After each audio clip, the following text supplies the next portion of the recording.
Dr. Kaku, you're a renowned physicist. You accept that? Well, yeah, life is going to be, I think, found throughout the universe. However, I don't think they're going to want to come and strip mine the Earth. There are a lot of planets out there that are probably uninhabited, without restive natives. If you're a camper, are you going to sit down where there are a lot of scorpions and tarantulas and rattlesnakes? No, you're going to go where it's nice and clean of pests. So why would they bother with the Earth when there are lots of pristine planets with plenty of resources out there? There's no real point to mess with the natives. And it's not going to be quite like Columbus meeting a Native American and genocide. Think more of like the Vietnam War, okay? A intelligent species may simply say it's not worth it to get the natives angry. Avatar. A lot of planets, right? Did you see Avatar? I did. It's a great movie. You liked it? As a physicist, you liked it? Well, it opens up whole worlds, right? Perhaps Europa-type moons circulating around Jupiter could have oceans under the ice cover. Seth, isn't it all kind of incomprehensible? Isn't it, with the exception of Dr. Kaku, isn't this larger than... I can't imagine it. I don't know what I'm going to have for lunch. Well,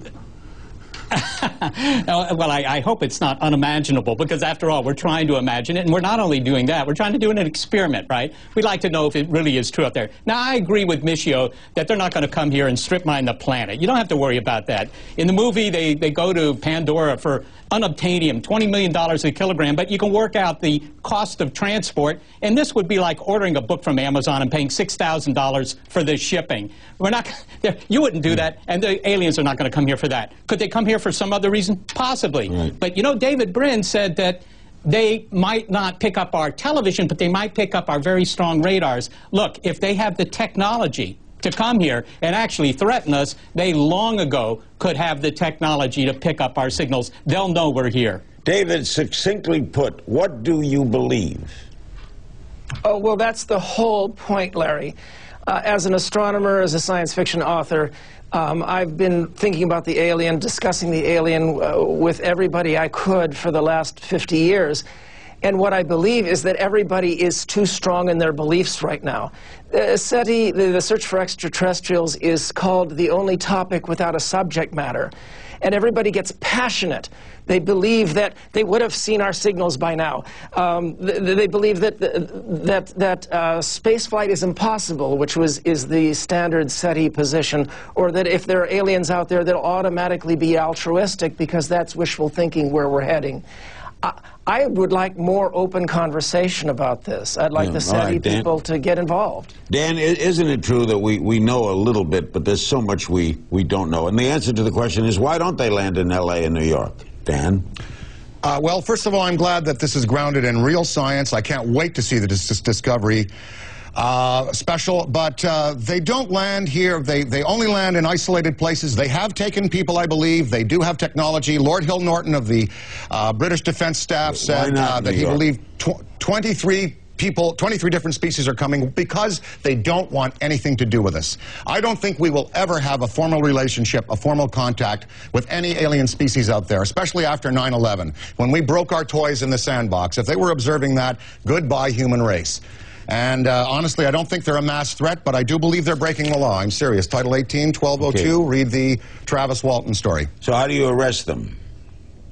That's the thing. The FBI should be on that right away. I don't think they're a mass threat. If you want to save lives in this country, teach people to drive better, remove the cocaine appetite in the United States, and stop people from texting while driving. That's the way to save lives. We're going to try I look at this through the entertainment filter, Larry. That's why I'm here. That's why you're going to do another Ghostbusters, and I'm going to be in it again.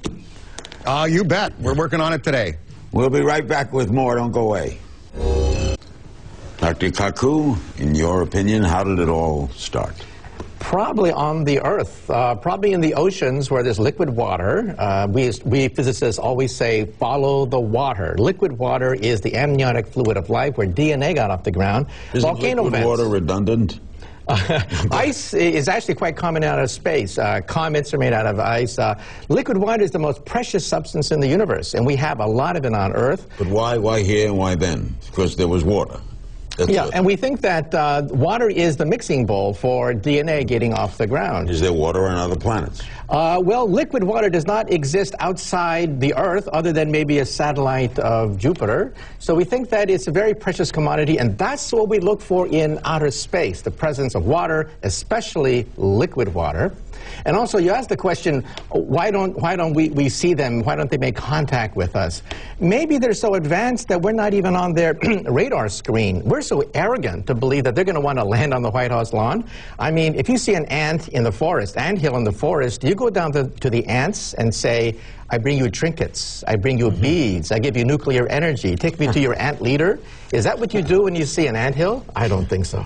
Seth, that concept sounds very interesting. Do you, Seth, do you factually believe they're there? Well, in my heart of hearts, Larry, obviously I think we're there. Otherwise, I wouldn't be doing this kind of research. Look, the SETI Institute's building a new antenna in Northern California, the Allen Telescope Array. This thing will be able to greatly accelerate the search. The fact that we haven't picked up a signal so far, and that's been mentioned several times here, it really doesn't mean a thing, because we've just barely scratched the surface. It's the next 20, 30 years that counts. I think we may find a signal, otherwise it wouldn't do this job. It's not that lucrative.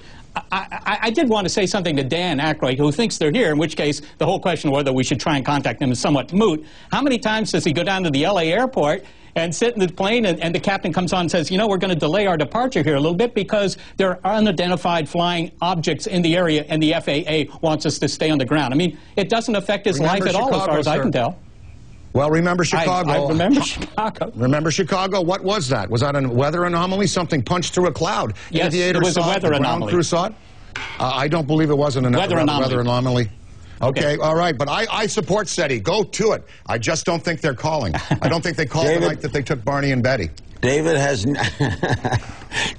NASA discovered anything? Well, we could go on for hours about paranoid theories like UFOs. I personally find the UFO aliens unlikely because the number of cameras is doubling every single year, and the grays that they're talking about are such tedious, boring versions of aliens. I support Seth in that I have supported SETI all my life.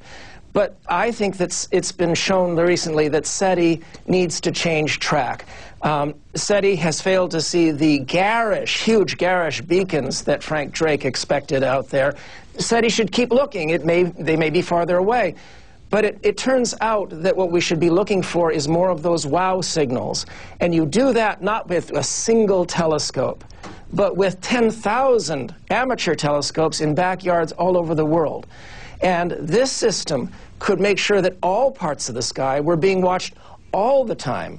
And then we might see that wow signal come back, because calculations show that's how the aliens would far more likely try to communicate. Science fiction films have had some good alien storylines. Which are true to life? Our experts will weigh in coming up.